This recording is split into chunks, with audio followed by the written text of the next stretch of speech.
The rehabilitation of the long-neglected Massachusetts Mills complex into new housing is the crowning achievement of a revitalization effort that began over a decade ago in Lowell.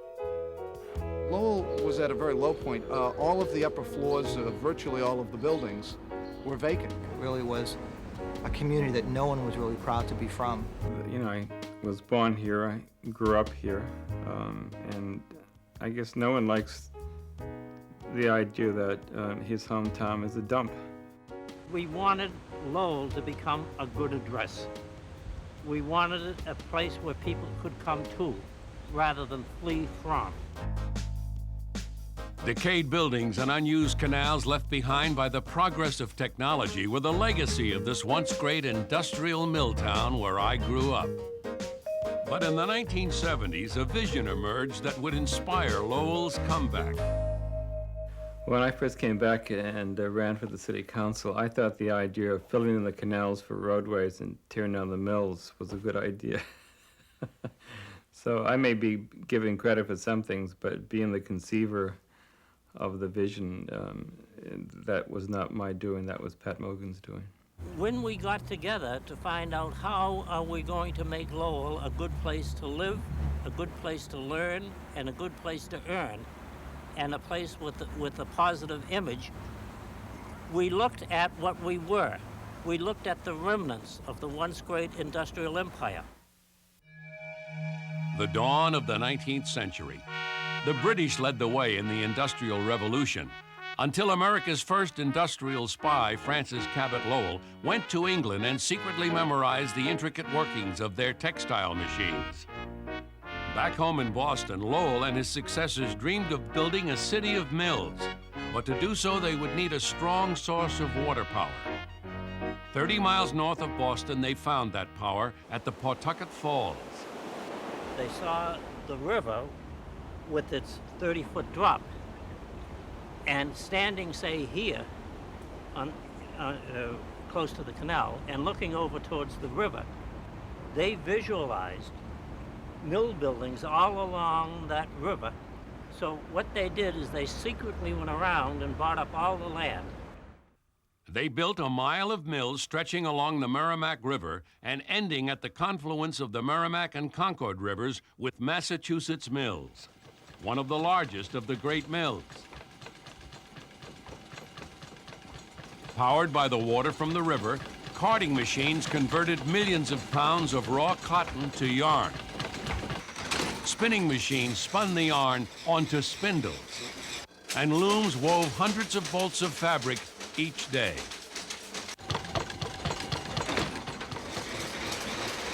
The mill machinery was operated by New England farm girls, attracted to Lowell by the chance to earn wages.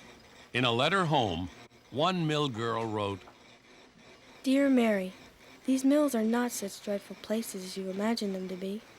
The rooms are high, very light, kept nicely whitewashed, and extremely neat.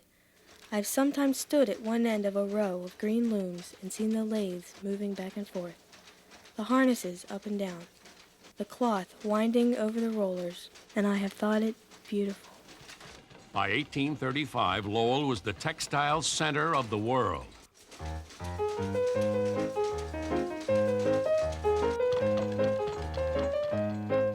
Lowell overwhelmed the world market with a staggering variety of patterns and fabrics. Lowell became world-renowned for its productivity. English industrialists, stunned at being surpassed by the upstart Americans, sent delegations to Lowell to investigate. Their minds being thoroughly prepared by education, they seemed to master even very difficult points in construction, as if it were by mere instinct. But by the turn of the century, steam power threatened Lowell's success.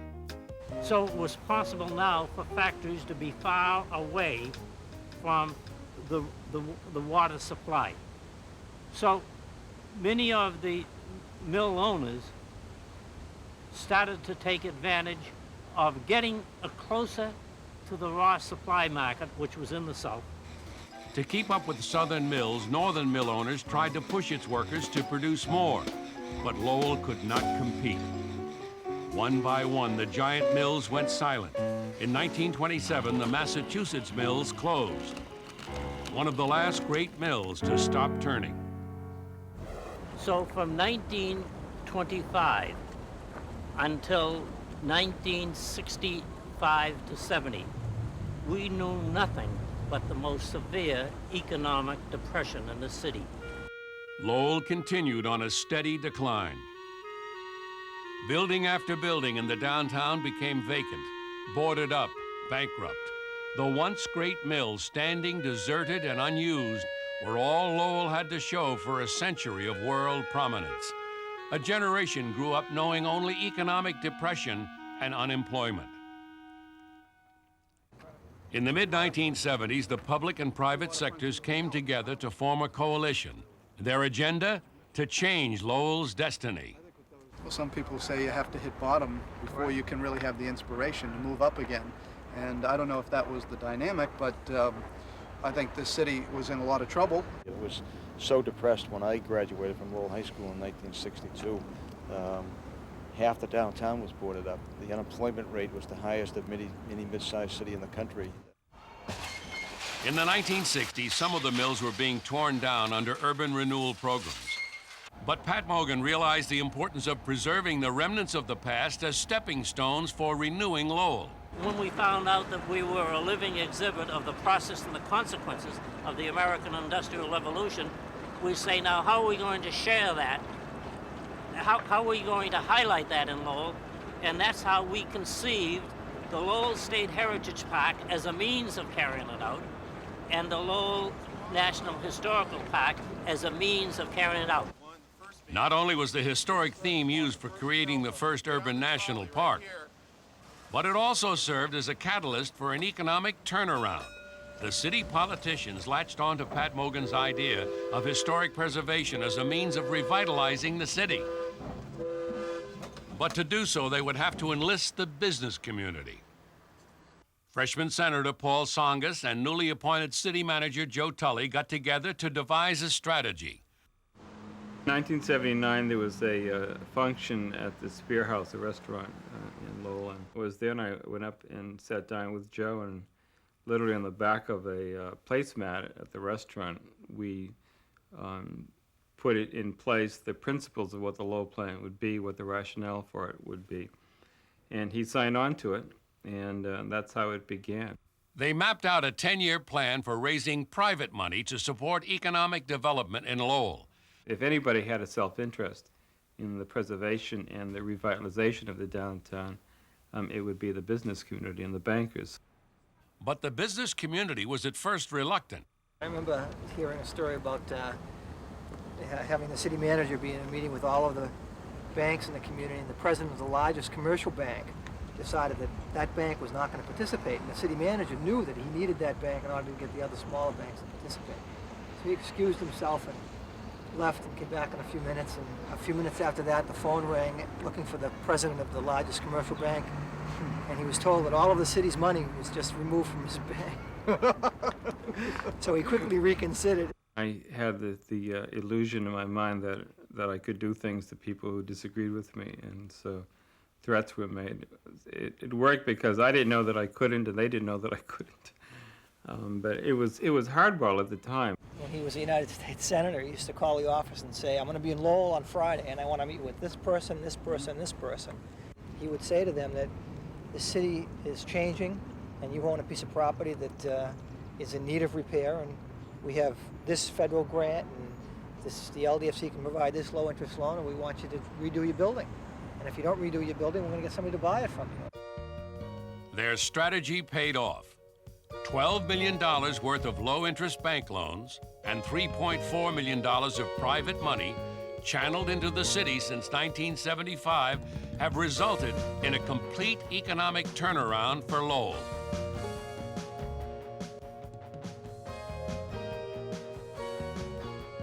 What works together here best is that you've got the public and the private sector that have worked together day after day on project after project for years, to the point where there's that level of trust. And it's not just one project deep, it's dozens and dozens of projects deep. Every time that a project has come into the city, it's happened. And That has allowed everybody from the governor to the federal delegation we have and our congressmen and to private developers to look at the city and say if they put money in here, they'll be rewarded by it and the projects will happen. With Lowell's revitalization has come an influx of new employers in the area. Digital equipment, the University of Lowell, and more than 100 high-tech and research and development companies finding new homes in the rehabilitated commercial mill space.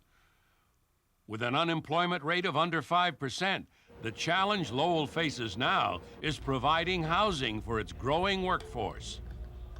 If you look at a city and say, well, how do I bring the city back? You have to start with the downtown. And there's no way in hell you can return a downtown to prosperity if you don't have housing down there. So any kind of a plan that says we're going to restore the downtown and housing is not part of that is doomed to failure. A Lowell Plan study to identify the city's best housing sites found one location ideal. Well, Mass Mills is a prime location because it borders on the Concord River and also on the Merrimack River. It's one of the prime locations in the Merrimack Valley. I mean, I've always understood that to be the location, whether it be in Lowell, Lawrence, Haverhill. That was the best location for housing. Located just 1 block from the downtown business district, the Massachusetts Mills Complex is made up of 3 large textile buildings and a boiler building totaling 500,000 square feet. Phase 1, housing 160 units, will be ready for occupancy by October 1989. Phase 2, with 120 units, began construction in June of 1989. Phase 3, which includes the boiler building, will provide more than 150 units when completed. In all, Mass Mills will provide more than 400 units of affordable and market-rate housing. The Massachusetts Mill site was designated as a market-rate housing site, but it really wasn't until Joe Mullins came along and we had the caliber of that type of developer that we were able to actually put the pieces together and make it all work. Well, as soon as I saw this building, I couldn't believe that it was still available in this day and age. Here we had 3 large textile buildings situated on 2 major rivers, the Merrimack and the Concord rivers. I pinched myself because I couldn't believe really that they were still here and in such good condition. The buildings were tight, the roofs were on, they were heated, and there was no relocation effort because the buildings were virtually empty. I felt like I'd hit a home run.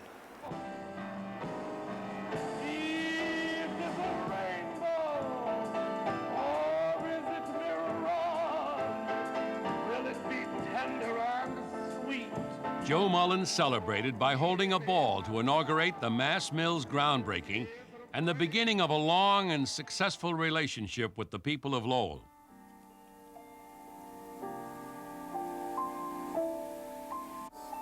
If dreams are made of imagination, I'm not afraid of. The dream of Mass Mills was realized by state and federal funding programs as well as by the city of Lowell.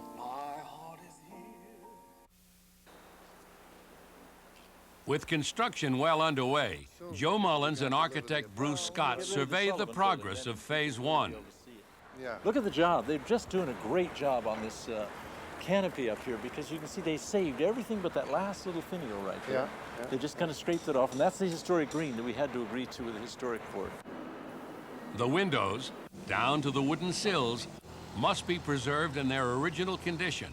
There are 20 different kinds of windows in Mill 1 alone. It's amazing. You know, you look at this building, you think it only has 1 kind of window, or maybe 2, because there's the arched heads at the top. If you look at the sills over there, the historic board was very anxious that we not replace those sills if we could possibly save them. And by God, they've done a terrific job there of restoring that wood so that we get the original windows. Almost all of those are the original windows that have been fixed up. The staircase towers built in 1862 afford unique living areas to the top floor tenants. That's going to be a really, really dynamite unit up there. You see, the people are going to come out on the 5th floor where you see the bigger window, little arched head window, and then they'll go up a circular stair into that top place, and they'll have an 8-sided room that can look out all over the city in all 8 directions. But it is the boiler building that offers the most remarkable views. Positioned at the water's edge, this part of Phase 3 will provide more than 50 apartments, offering the most spectacular views on the site. The boiler building holds some of the greatest potential for historic preservation. Bruce, how's this going to work? Although the metal coal chutes will be removed, these diagonal slopes created by coal bins built into the roof will be incorporated as stairways in the top floor duplexes. So you'll enter on the living area, which will have a skylight above the dining room, and then you walk down in the coal bin and look out from your bedroom. You can see that we have this tremendous high space in here, but we have tremendous amount of structural capacity because that thing was built, that coal bin was designed to hold 20 tons per lineal foot of coal. And the structure was built for so much weight that our weight is a pittance. It doesn't even count. But it's the huge windows and spectacular views that distinguish the boiler building. It's going to be fantastic. You know, you can just barely tell from here. Joe, with these windows, these wide windows, when you come out of your room, you're going to come through and you're going to go, wow, bang out there. And you're going to see the whole of the Rogers Street neighborhood out there and the river below. It's going to be an incredible view. Well, that's what's really going to make the marketing impact, I think, you know. I mean, the location is great, the apartments are terrific, and these views, there'll be nothing like it, nothing comparable to it. And the Merrimack River offers not only great views, but a variety of recreational activities as well. Mass Mills, with its unusual architectural features and historic design, provides both affordable and market-rate units and is sure to rent up quickly. I've been a real estate developer for 20 years, and a lot of the work that I've done has been in mixed income housing. I'm a believer in it. I'm confident that it works. We've proven time and time again that it can work well. Joe Mullins has been welcomed for his contribution to Lowell's revitalization. Well, they asked Joe to be a member of the Lowell plan, and I mean, the outsiders in Lowell are called blow-ins, and for a blow-in to be invited to be part of the Lowell plan is unheard of. But he was welcomed with great enthusiasm and actually hustled to be part of that. So that is the ultimate compliment in this city. Just as in the 1800s, when Lowell was acclaimed the world over for its success in textile manufacturing, Lowell has again become world-renowned, drawing visitors who come to study Lowell's resurgence. From Prince Charles to an economic development group from Wheeling, West Virginia. I had heard that I should come to Lowell, but other people that have been up here, and boy, they weren't wrong. This is really something. I'm just amazed at what's occurred here. I've seen an awful lot that's very impressive. We've got a lot to be proud of here in Lowell. It is the unique partnership between the public and the private sectors that sets Lowell apart. Anyone who believes that you can restore cities without the mindset has never done it. I mean, the economics have to be there, but also you have to have the attitude in place.